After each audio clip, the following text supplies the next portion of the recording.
Happy birthday, dear Dad. Happy birthday to you.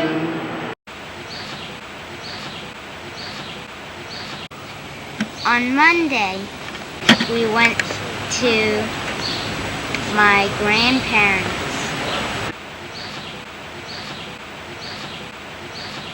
I told a story over to church the other night about the dynamo and the lights.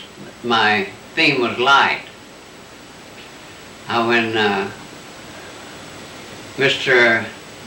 Hagemar said, Bailey, would you like to come down with me and my brother? We're going to start something down the bandsaw mill Sunday. I always went with them wherever they went. And now they just wanted me to stand around and see them. They were putting a dynamo together. So day by day they worked on that. These are Hall and Bart. They had the store belonged to their company, and they had a big headquarters in Cincinnati. And so I went down and I saw them put that whole thing together and saw them taking 2 wires and they put them on trees, one from another up the hill till they got to the store. Well, I had to handle the lights in the store because we used acetylene. Oh. You know, acetylene lights is a thing like a carbide. Yeah. You put about a gallon of carbide in a tank light, and you close it up, but there's a little place where there's 1 drop of water drops that way. Mm. And you have your water so it drop right, and then the tank begins to raise up this way. And it's just like a big tank over a hot air heater, you know. Mm. That's full of gas. Mm-hmm. So then all the lights stretched out through the store had mantles. You use mantles on them. And the bright lights looked a little bit on the order of fluorescent lights. And so the day that they turned the lights on, I saw my first electric light. How old were you then, Dad? Oh, I was in my teens somewhere. And old boy said, them things can't hold much oil. Said, they won't last long. And I said, that's not all. I said, don't tell me it takes something to make lights. Were you in school then, or did you quit school? I quit school. And I would have went another year, but my clothes and everything got burned up in the fire, and money and all, and I had nothing. So then I worked in the depots, CNO and TP. That's from Cincinnati to Chattanooga. And my duty there was I sold all the tickets for people, and I kept the record. I had a daily record to make of that. And then I handled all the baggage that come off of the trains. The agent, he took care of all express. Mm-hmm. In the morning I got up, I went out with a thing, and maybe there wouldn't be many boxcars put on the siding through the week.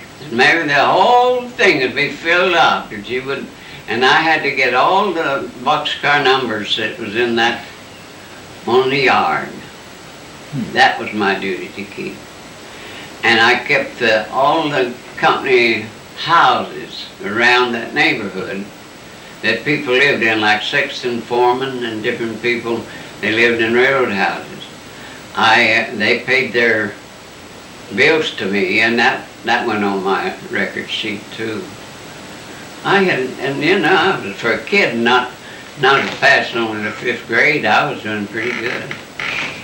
We didn't tell Grandpop that we were going to Tennessee, but we told Grandma, and she told us her Aunt Nettie's phone number, and we called her to make sure it was all right. Well, we had made reservations for a Holiday Inn, but lots of people came and they couldn't hold our reservation, and we had to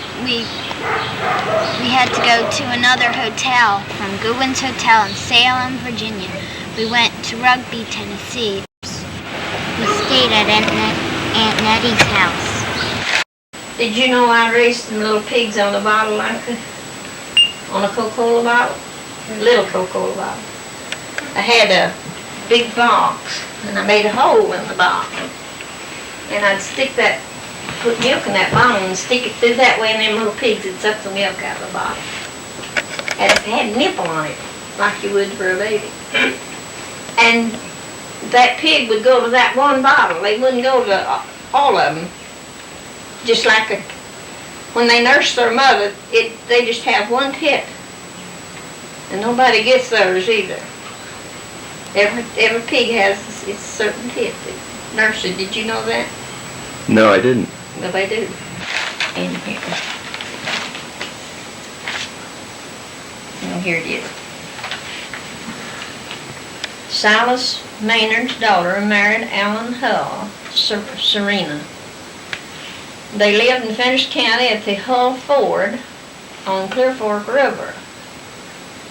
Now you can copy this off if you want to. I'll read it. And they raised a large family. Sons, William, father of Cordell Hull. Dennis lived at Burville. Ryle in Missouri. Bud, Levi, Lewis, Enoch, Anderson all lived in Fenner's County. Daughters, Tabitha Voiles, Nancy Tompkins, Helen Norman. Lots of grandchildren. William Maynard was the second great-grandfather of Nettie Brooks.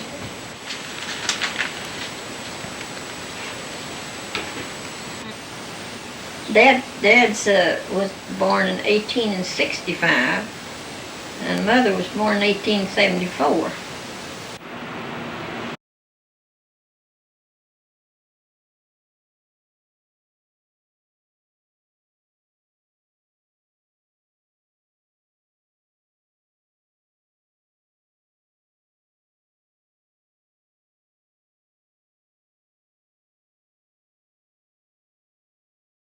They had it all fixed. Certain place in the field, and she used to meet him, and he would be there with the two horses, and they would go to Allard.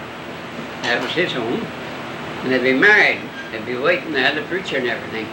So grandfather smelled something. He was watching and watching and watching, and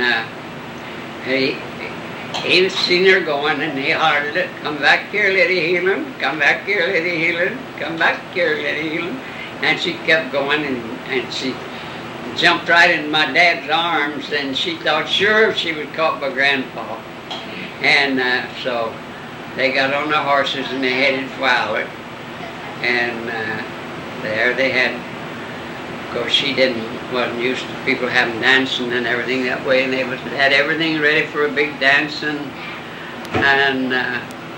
so Grandfather didn't never speak to him anymore until Wavery was born. On Thursday, Aunt Nettie wanted to see the tapes of Grandpa, and she wanted Uncle Wavery and Hilda, Uncle Wavery's daughter, to see them. And I visit the hospital most every day. Visiting. Visiting the sick. And visiting the sick. And that's about nearly every day. I'd been up there already if you had time to come. Nettie, what time, I don't have the date of when this big meeting was. 1914. 1914. Yeah. Reuben, he told me he lived now up at the hospital. He was visiting in there, but he died with cancer, this man did. He was a retired school teacher. He said, "Where was you at in 1915? I said, "Well, I don't know." Well, he said, "You and Brother Peters and Brother Russell went in the pulpit to pray at Travisville." He went in there to pray and said, "I never heard such a prayer in my life." He said, "It seemed like the top of the house was listening." Said, "I'll never forget it." He said, you know how many saved that night? No, I said, I know. He said it was 50 saved that night. He was writing a book on that part of the country, and he borrowed my picture, and now he's dead. I don't know if I get it back or not. Show you pictures from now to tomorrow. And this is our family again here. Now that's all my 4 daughters.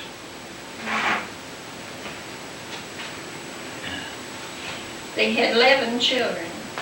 11. 11 And they children. all living. All still living.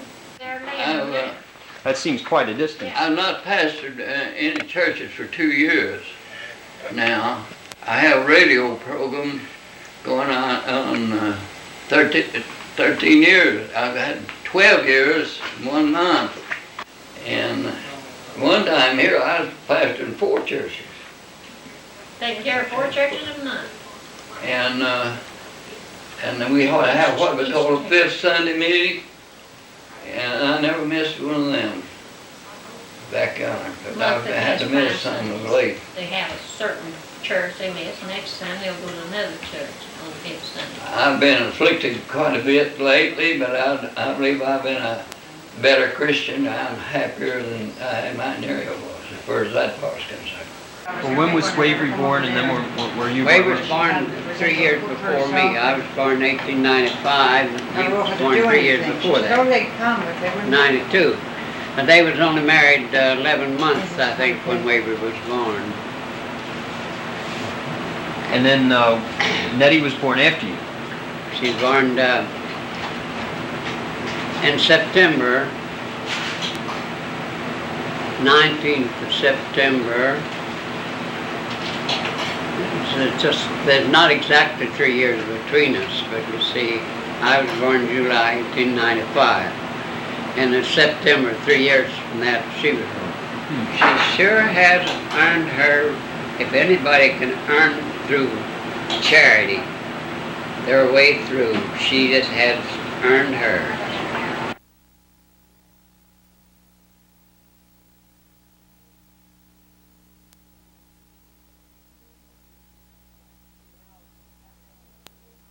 Arlo and Verda Brooks, they owned the store across the street from Aunt Nettie's in Rugby, Tennessee. In the store there were lots of different things like cleaning articles and food, and newspapers. There was an old post office. I learned my ABCs and everything off the book with the boy to the boat. You know, they taught the whole community. Don't you think the 2nd grade is about the hardest of the beginning grades? I I'd don't say know. the 3rd. I always thought. I'm not sure. 1st grade, they don't know how to read yet, and that's tough. Seemed like last year his was the 2nd. It seemed like that was hard. I always thought 3rd grade and the 6th grade. These little country stores are slowly being absorbed by the big supermarkets in the city. They're just appealing for these pieces here are things like out of my grandfather's store 60 years ago, 60 something. We're just hanging on to them. I wanted someday to our children to go back to the original plan that we had when we came here. That we were to just tear this down and build an old-fashioned country store back in, which would be like a shopping center now. And I wanted to equip it with my grandfather's and my dad's old original equipment and really make an old Cracker Barrel store and still at the same time modernize certain parts of it. I brought Polly from Mexico, and I gave Polly to my mother. And so I quit the boat and I went to work in the hotel. So I decided I want to have Polly up in the hotel a while, and I told Mom I want to take Polly up there, and she had her talking. She'd say, I'm going to trust in the Lord, I'm going to trust in the Lord, I'm going to trust in the Lord till I die. And then she'd sing, that's a good apple, give Polly one cracker. And I kept her up a while. Mother said if you ever teach her to say any bad words, don't bring her back home. I don't want her.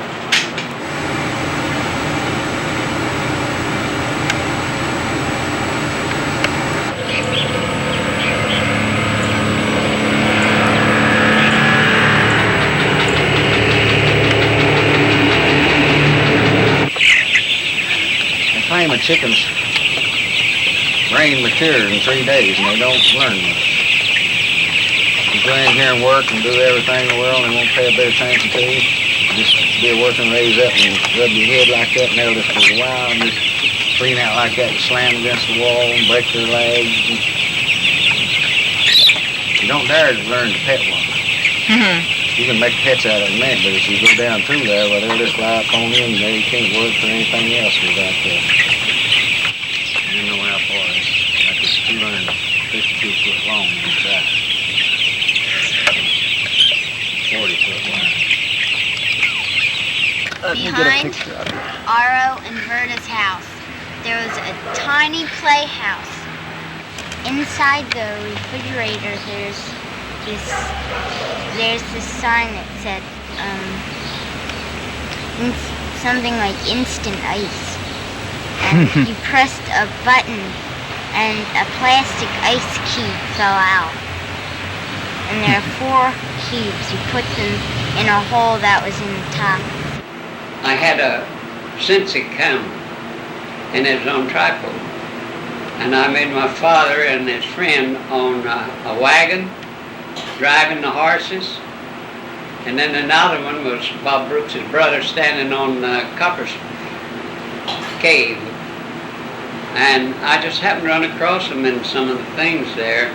I made them, my mother bought them. She wanted me to be a photographer. So then we decided we wouldn't be open during the winter on account of my arthritis, and he just sit there. He wasn't able to do nothing hardly, and just sit there in the cold. We could keep one room warm, but then when somebody come and wanted to buy something, you had to go out and upstairs and around. It's so cold, you just freeze to death nearly. And we decided we'd close up for the winter. That was our mind to do that. And then he got sick and had this stroke, and we had to take him to hospital on the 11th of October. And he stayed in hospital till the 7th of December.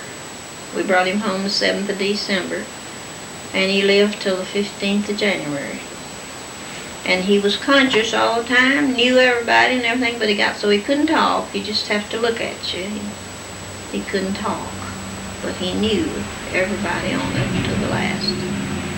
When I fed him his supper, it was about 6:30, something like that, on the night before he died. He went off to sleep after supper. He would usually do that. I thought it was the medicine that I give him that caused it. I don't know. But he'd always go to sleep after I fed him and give him this little white tablet the doctor gave him. I don't know what it was. He took that and circulation medicine. That's all the medicine he took. And he'd always sleep a little while, and I kind of figured it's some kind of dope or something. Then he'd wake up, and he was always, that night was the first night that he didn't wake up when we put him, I guess he was in a coma, and we thought he was just asleep. But that was the first night that he had, that we fixed him for bed, that he wasn't awake. And we just thought he was asleep, and we propped him and fixed him so he wouldn't turn over. And I'd turn him every 2 hours, day and night, to keep him from taking pneumonia and to keep him from having bed sores. And never did wake up, so I guess he was in a coma all night. And I got up at 20 minutes to 11 to turn him over and saw that his hand had paralyzed, that he couldn't move it. That had done that from the time I fed him his supper till I got up to turn him over. That was all, just from his elbows down, that was all he could move. It's just he couldn't raise his arms up. And that had paralyzed sometime from the time I fed him his supper till I got up. And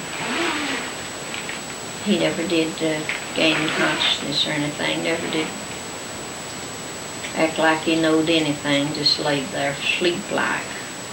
Tell you.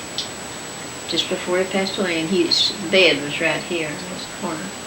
And he just looked up that way, and his eyes were so pretty and blue, and he just looked, and that's the biggest smile, like it was so, whatever he saw was beautiful.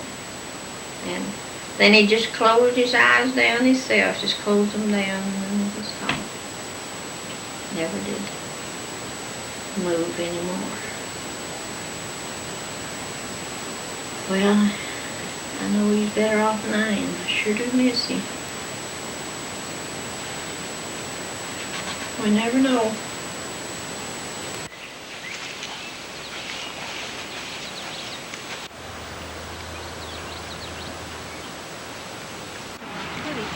Right here?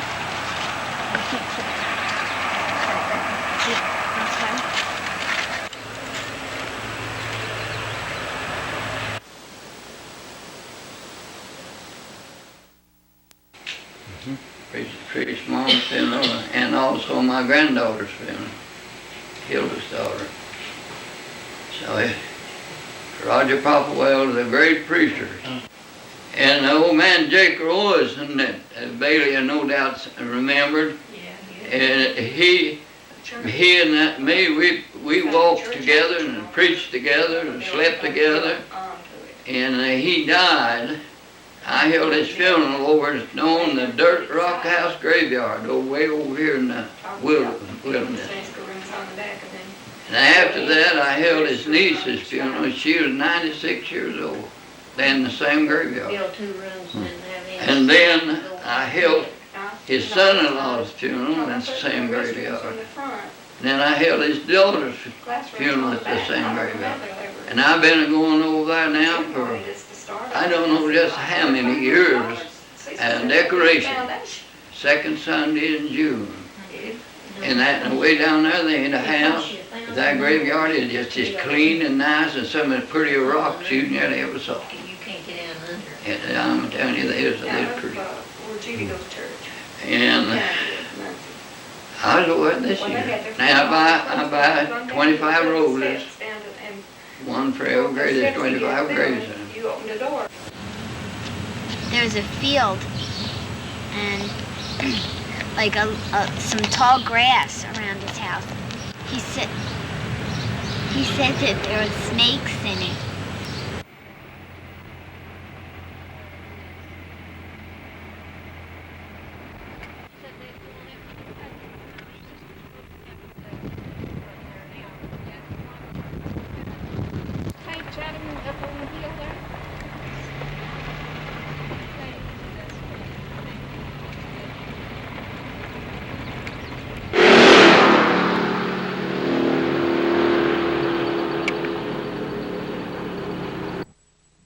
It was an English village.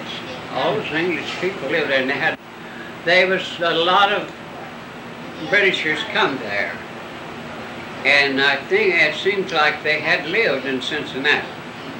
And anyway, they settled up there, and they made everything. They had the bake shop and the laundry and everything, just like they was going to have a city forever. No, I was born near Rugby. Between Glenmary and Rugby, sawmill town.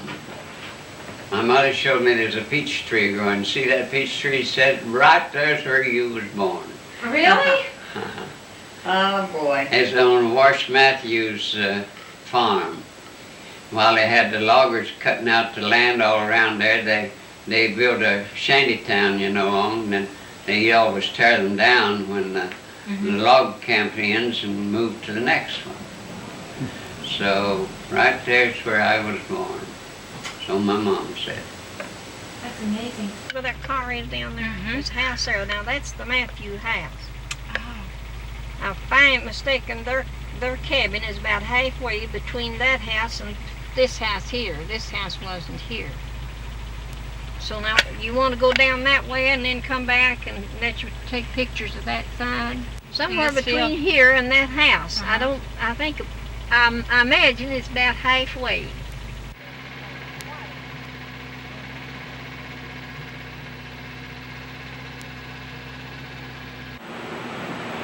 Now, I wasn't born under the peach tree. The house was sitting where that peach tree. My mother said, "Do you see that peach tree over there?" I said, "Yes." Well, she said, "Right there, we had our house. We lived there when you were born." I did a lot of things from 1917. See, 1917 is when my first wife died. She was buried in November. And then I went to Norfolk and went on training ship. And the first trip I made was France, and the next trip to England, the next trip to Japan. And then I went to Holland, and then South America, and Buenos Aires, and the various places I would travel. I'd see what I want to see. Found Buenos Aires to be the most beautiful. I worked in a lot of hotels. I worked at Norton Hotel. I went to Kingsport Inn. That was a nice hotel. That's Treadway Inn. Where's that? That's in Kingsport, Tennessee. Tennessee. And from there, I went to Harriman Hotel, Harriman, Tennessee. And then back to the Governor Cabell Hotel. No, I was in, I forget the name, it was a big hotel in Huntington, West Virginia. I went there to Baker. And then I went to Governor Cabell in Bristol, Virginia. That's the hotels I worked in. Well, how'd the doctor say you're faring today? Pretty good. He said, take it easy and don't get too smart. No gallivanting around. Don't paint in the house or nothing like that. Right. Don't climb up any ladders. I got peppers coming up out there. Did you see my peppers? Yeah, Dad showed us. I got 4 pots with peppers. Are they red or green? They're supposed to be red. I can't see them forming any peppers. That old man over Yes, there. they have. They got peppers on these on Yeah. the front. See this crown of thorns? Look at that. Let's see. Let's do this. This is, I got 2 rows of Kenny bags and 2 rows of Irish cobblers. And Linda has 2 rows, I don't know what they are. Her mother-in-law, they was planting her potatoes and they cut too many.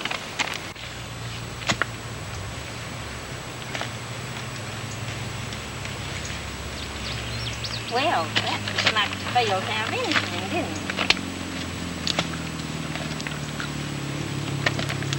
What's this old grass? I don't know what it is, but we always got the big boy. I never have had luck with big boys. See, I believe we'll pick them off of these. This is paper. It's supposed to be real good. Make this in the kitchen. Space in the kitchen. I told Bert, I said, I'm going to pick a little handful of beans to send to Bailey. She said, you pick enough beans for him to have a good mess. Well, okay, I didn't know whether they care about big mess or not. She said, you pick enough to have him have a good mess. I didn't get these stuck when they're supposed to be. If they'd have been stuck, there wouldn't have been none of them down on the ground like this. They'd all been up on sticks. Oh, I see. They're supposed to climb like that. I see. And them on the other side is a different bean. These had all been stuck as soon as they were ready to stick. They wouldn't have been on one of them touching the ground. When they touch the ground, they'll always get a black spot on them. And you know what I do when they do that? I let them get yellow. And then I'll shell them and just put them in a plastic bag and drop them in the deep freeze. And then when you want to cook them, they just cook right now. They don't much more than get hot till they're tender. And best tasted things you ever saw. Get him a cucumber. Now, I picked them just the other day. But they still ought to be more than what it is.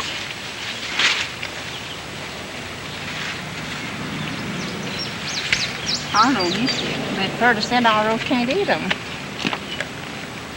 I hadn't thought about him enough. He's got all kind of this stable honey he's got. He's gonna have to be careful what he eats. I'll have to quit analyzing. From the time we left on Tuesday, we rode 1,610 miles by the time we got back on Saturday. July 17th, 1977. We went, the whole family went to Grandpa and Grandma Rosenbaum's house, and for Grandpa's birthday, we showed the tapes that we took in Tennessee and along the way. It was such a surprise. I didn't know you'd even, I knew you were planning on making a trip, but I didn't know it was going to be like this. He was surprised. Oh, I almost guessed it, I think. Oh. That big cucumber's in there. You know that big one she picked? That's the biggest Look at these here big potatoes, and right from the garden. I saw them being dug up. Yeah, look at this. Look at that, look at that. Woo! Remember to save my cucumber peels. Cucumbers, my If you save your Oh, cucumber and peels these here and string put them beans. around in the corners, the Then, yeah. the shad roaches, you know. Oh, Oh, that's good, boy. Mom. Cucumber peels. Wow. Oh, now what must I do next? Hey! Done a very good job at it. Yep, you got your lunch and roll. With the Did you make a wish? Make a wish? Mhm. Well, I wish we have another birthday party.